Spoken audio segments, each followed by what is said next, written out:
Saludos y bienvenidos. El día de hoy veremos coordenadas rectangulares en el plano cartesiano. Lo que estamos observando es una parte del plano cartesiano. Es el primer cuadrante y por lo general es el que más usamos al inicio. El plano cartesiano está formado por una línea horizontal que se llama eje de las abscisas o de las X. También tenemos una línea vertical que se llama eje de las ordenadas o de las Y. La intercepción, ese puntito rojo que yo le he puesto ahí, se llama punto de origen con sus coordenadas 0, 0. Cuando vamos a encontrar puntos según las coordenadas, podemos encontrarlos ya sea en el primer cuadrante, en el segundo cuadrante, en el tercer cuadrante o en el cuarto cuadrante. En esas 4 partes podemos trabajar y encontrar puntos según las coordenadas. Lo más recomendable es usar el primer cuadrante si vamos a usar números positivos y es esa parte la que podemos trazar y utilizar. No es necesario que tengamos el plano completo, ¿no? Pero así quedaría el plano cartesiano completo. Tenemos las coordenadas. Las coordenadas están compuestas por un número que representa al eje de las X y un número que representa al eje de las Y. Como en orden alfabético, X va primero, Y va después. En este caso, el 2 representa al eje de las X. Por lo tanto, ese 2 tenemos que encontrarlo aquí, en el eje de las X. Aquí debe estar ese 2. Lo encontramos aquí. Y el segundo número, que es 5, representa al eje de las Y. Por lo tanto, lo vamos a buscar aquí en el eje de las Y. Tiene que ser el 5, aquí está. Por lo tanto, ese 2 y ese 5, trazamos líneas imaginarias y el punto lo ubicamos en esa intercepción. Ahí está el punto que representa esta coordenada. Tenemos ahora 4, 3. El 4 representa el eje de las X, por lo tanto lo vamos a buscar aquí y ahí lo tenemos. El 3 representa al eje de las Y. De forma vertical buscamos el 3 y lo ubicamos. Luego trazamos líneas imaginarias y esa intercepción nos indica dónde va el punto. La siguiente coordenada es 1, 2. El 1 representa el eje de las X y lo debemos buscar en esa parte. Ahí está. Y el 2 representa al eje de las Y. De forma vertical buscamos el 2 y lo encontramos. Unimos esas líneas imaginarias y así podemos encontrar el punto. No solamente podemos encontrar coordenadas de números positivos, sino que también podemos encontrar coordenadas como esta, menos 3, menos 4, que son negativos, son números negativos.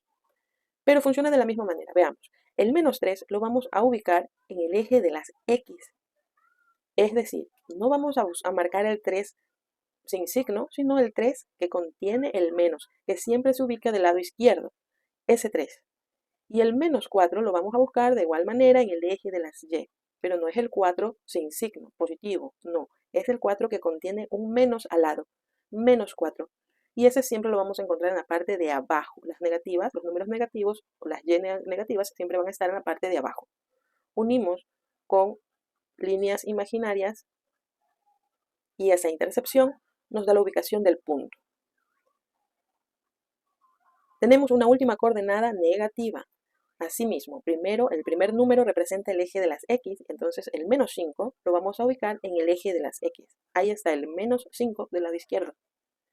Y el menos 2 lo vamos a ubicar en el eje de las Y, y ese se encuentra en la parte de abajo, menos 2.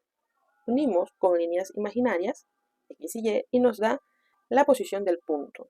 Así es como ubicamos los puntos en el plano cartesiano, sean de coordenadas positivas o negativas. Tenemos más ejemplos de coordenadas. Por ejemplo, 3, 4, ya lo sabemos, son números positivos. En el eje de las X buscamos el 3 y en el eje de las Y buscamos el 4. Unimos y la coordenada nos da la ubicación de ese punto. Tenemos la coordenada menos 5, 3.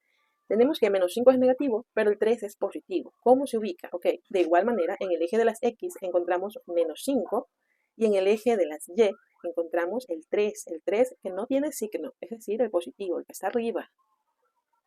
Unimos con líneas imaginarias y nos da la ubicación del punto. En la siguiente coordenada tenemos menos 2, 5.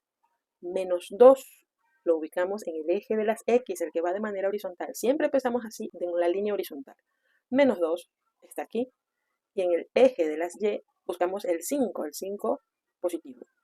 Unimos imaginariamente y esa intercepción nos dice dónde está el punto. Ahora tenemos la coordenada menos 4, 1. En el eje de las X buscamos el menos 4 y en el eje de las Y buscamos el 1. Unimos esa intercepción, nos indica dónde se encuentra el punto. Tenemos en la siguiente coordenada 2 menos 4. El 2 lo ubicamos en el eje de las X y tenemos ahí el 2. Y el menos 4, ese es menos, lo buscamos en el eje de las Y, menos 4 se encuentra aquí. Unimos la intercepción, nos da el punto. En el último ejemplo tenemos la coordenada menos 3 menos 2. El menos 3 lo vamos a ubicar en el eje de las X. Aquí encontramos el menos 3. Y en el eje de las Y encontramos el menos 2. Unimos y tenemos el punto. Y así es como debemos de ir ubicando las coordenadas, de acuerdo al eje X o al eje Y, y también de acuerdo a los signos de cada número de la coordenada. Eso es todo por hoy. Hasta pronto.